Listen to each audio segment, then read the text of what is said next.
morning, my name is Anna and welcome back to my channel, and today we have a very special guest, my sister Eve. Hello. And today we are doing a book swap video. Eve and I have been talking for the longest time about me reading some of her books because like now I'm doing an English degree, I literally am drowning in classics, aren't I? Just like all day, every day. I seem to have gotten away with not drowning in classics. I don't know how you've managed it really, but I want like some sort of escape. Well, she was very jealous because all summer it would be a daily thing. I would read one book and then the very next day I'd be on another book and I'd be, oh my god, it's amazing, it's amazing. And she was just there with a box of classics. I was like, yeah, it was not fun. I was like, I want to read about magical princesses and fairies, please, thank you. I haven't read fantasy since I was, what, YA fantasy now? It must have been, right? Like Hunger Games. Yeah. We thought it might be fun to do it for a video because then I kind of have to do it, don't I? Yeah. Because we have such different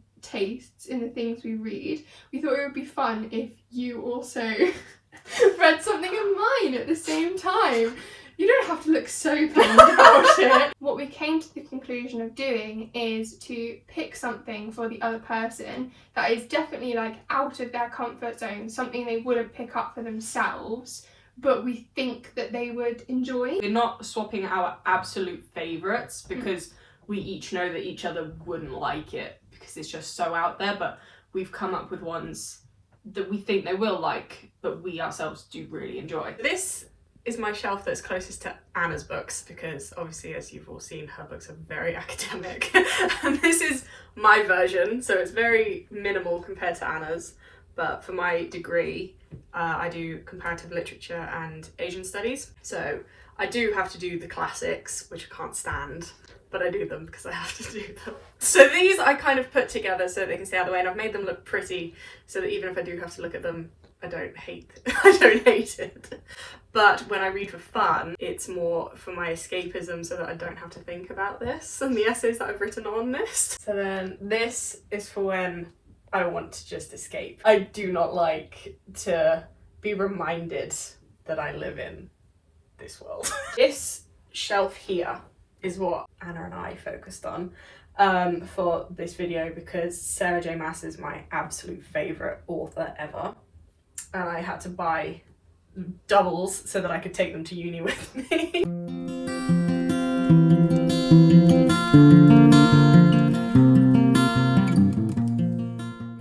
the piles of books that we offered each other. So all of mine are fantasy, but they're new adult fantasy, so it's not like YA Hunger Games level. There's a bit more academic credibility to them.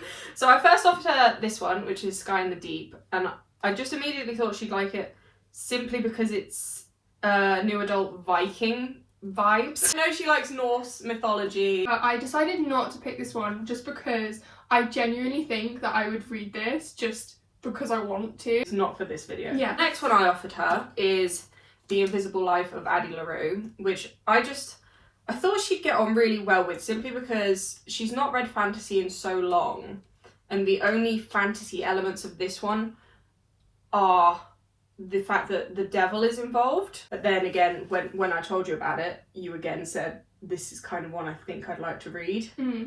I kind of thought, like, if I'm going to be doing this, I might as well, you know, go all out and dive straight into, like, a full fantasy world. So then I gave her probably my favourite book, but it's going to be a series, but it's not a series yet. Sarah J. Maas, Crescent City, and oh my god, this book is phenomenal. I just love it so much. It's got everything that fantasy would have. It's got different dimensions, it's got different mythical creatures, it's got angels, it's got demons, it's got, you know, the fae.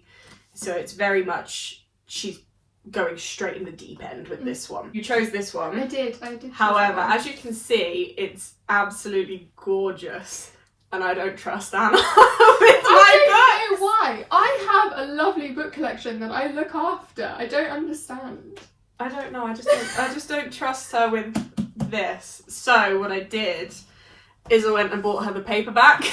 My pride and joy is still in one piece. I would also like to point out that BookTube community and you are going to murder me if I give this book a poor review. Sarah J. Maas is kind of just... She's like a cult leader, that's what she is. She's kind of, especially on Book Talk, she's very much at the top of people's suggestions. It's either ACOTAR, Throne of Glass, or Crescent City. People just, you have to read it. Sarah J. Maas. Yeah, I feel like a proper booktuber. But there's a reason, because they're absolutely incredible. On my side of things, so I read a lot of classics for my degree. So it's classics, but it's also like contemporary fiction. I'm really into sort of literature that makes you think, whereas you're... I don't want to think. No, you want to I want to completely escape. But they're not really like heavily academic, because I think you'd murder me. The Odyssey. The classic that I offered her is Sense and Sensibility by Jane Austen,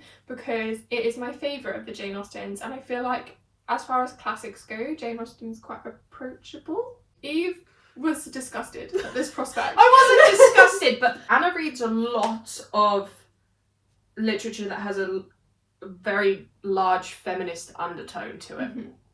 And I know it's very political. It's very political and very feminist. I want to escape rather than be confronted with obviously all of the topics that feminist literature will approach, and so I couldn't. I know that when we were younger we both read a lot of dystopias, so I thought that she might find The Handmaid's Tale a bit more of like an approachable feminist book. And I nearly did choose it. This whole thing is that we think we will enjoy it, and I'm not sure I would enjoy that. Ishiguro's Never Let Me Go, and this is because Eve has already asked me to read this book, and it's again another contemporary fiction, and you've read The Buried Giant, haven't you? I've read The Buried Giant, yeah. And I actually really want to read that, so I'm going to have to borrow that one off you at some point. I said no to this one for the same reason you've said no to The Sky and the Deep, because I do want to read that.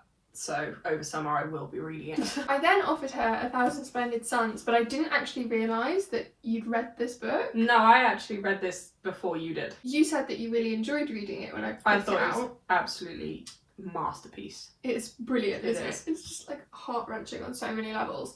So then I thought, okay, we'll go on this same vein, and I picked out The Kite Runner. But if you like one, I think you'll like all of them. I just think people's favourites of his is either between The Kite Runner and A Thousand Splendid Suns. You quite like war literature as well, don't you? Like, you like learning about the history and stuff. Yeah. Birdsong was absolutely fabulous. Whereas I hated Birdsong. So, but I also think, like, in terms of fantasy, there's quite a lot of sort of fighting and stuff, isn't there? Yeah. Yeah, so I feel Swords. like we're sort of taking that out of the fantasy context. But yeah, so that is the swap. So you're getting The Kite Runner. And she's getting the paperback of Crescent City. But I would also like to point out how unfair this is. Look! This is like, what, almost 800 pages? There will be spoilers if you have not read either of these books.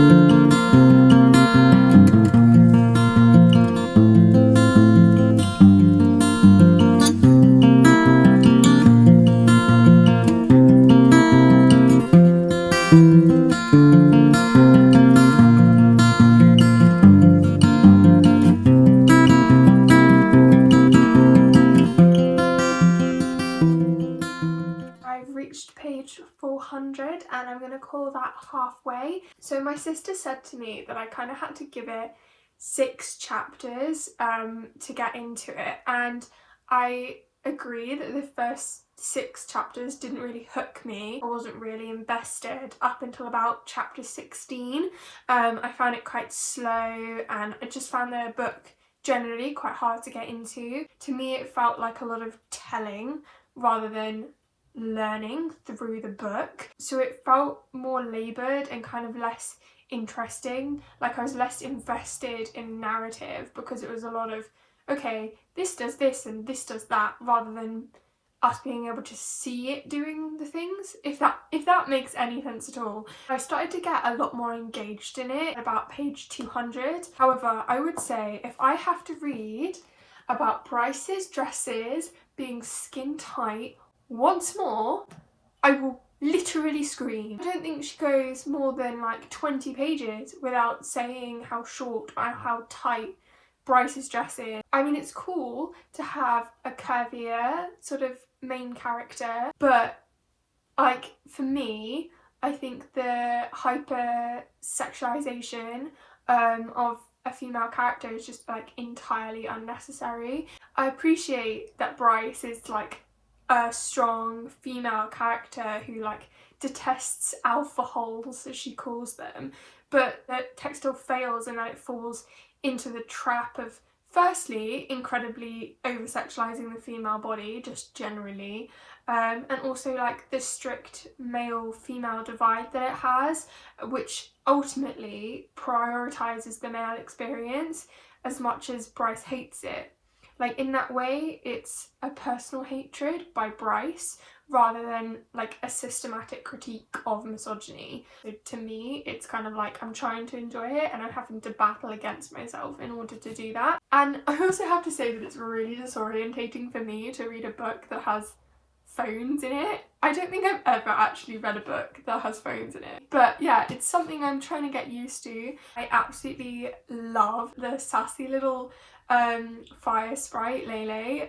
Lahaba, I think is how you pronounce her proper name. She's just really fun and fiery, if you'll excuse the pun. She kind of, to me, is like a grown-up version of Tinkerbell. She's my favourite character so far. Now I'm halfway, really enjoying the sort of variety of perspective we're getting now. Now we can have more shifts in scenes and settings and like motives behind things. So I'm really enjoying that sort of variety, and it's actually been so long since I've read like a romance, so it's kind of like a guilty pleasure to be reading it in this book.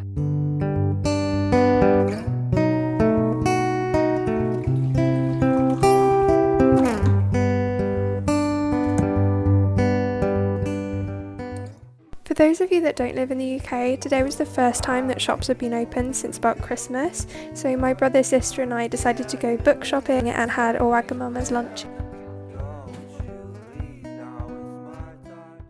We've both finished our books. Just a warning that there are going to be spoilers in this discussion. And intense trigger warnings for this one in particular. Overall, I gave this book a 3.5 stars out of 5. And I gave this one a 2 out of 5. And I know that sounds harsh in comparison because I'd give 1,000 Splendid Suns 4 out of 5 and this one a 2 out of 5. Firstly, there is a constant theme throughout of sexual assault in children, and I found that really disturbing. I texted Anna after the first 10 chapters and I was just like, I feel sick. Like this is a lot. So it happens once at the start and then it's alluded to at the end, but it's constantly brought up throughout, which is one of the downfalls I thought of the book, was that the main character, obviously he wasn't the one who was sexually assaulted, but he was scarred from seeing it, but he constantly brought it up at every single thing in his life that was kind of a minor point. Another thing that made it a 2-star was that I don't remember the author doing it in 1,000 Splendid Suns, but at the end of chapters, he tells you what's going to happen in the next chapter. I feel like that's because this one's written sort of reflectively. But I found that quite annoying that rather than reading it and the events happening throughout, he'd finish a chapter and be like, right, by the way, this character's gone now. Like, I found that very odd because it was like a spoiler for the next chapter. I was like, well, what's the point in reading it if you're just going to tell me now that I'm never going to see this character again? I don't remember him doing that in 1,000 Splendid Suns. No, I feel like 1,000 Splendid Suns is much more like in the moment of the warfare. Like you actually see it happening around them at the time. Yeah. So I think it's more emotionally impacting because of that. Yeah, definitely. Overall, I thought for the topics that it discussed, it was a good book. I will never want to read it again simply because I'm traumatised. I'm sorry. It's supposed to be upsetting. I was deeply upset, so it did what it set out to do. It was great. I mean, if you are aware of the content you still feel you should read it, it is a very good read. I already in the video did my halfway point in this book. I think that was necessary though because of the chunkiness. Oh my god, it's huge. At the end, I still think that, is it La Harbour? Is that how you pronounce it? La Harbour. She is my favourite character. I will never, ever forgive Maas for what she does to La Harbour. I get that it's supposed to be emotional, and I was very emotional. It's very much a Dobby moment, wasn't it? It was. She pulled the Dobby. It was so infuriating for me because obviously, as I've said, this is one of my absolute favourite books. So every time I saw her reading, I'd go into her room and I was like, oh, where are you? Where are you? And she'd go, oh my god, I love La Harbour. I love Lily.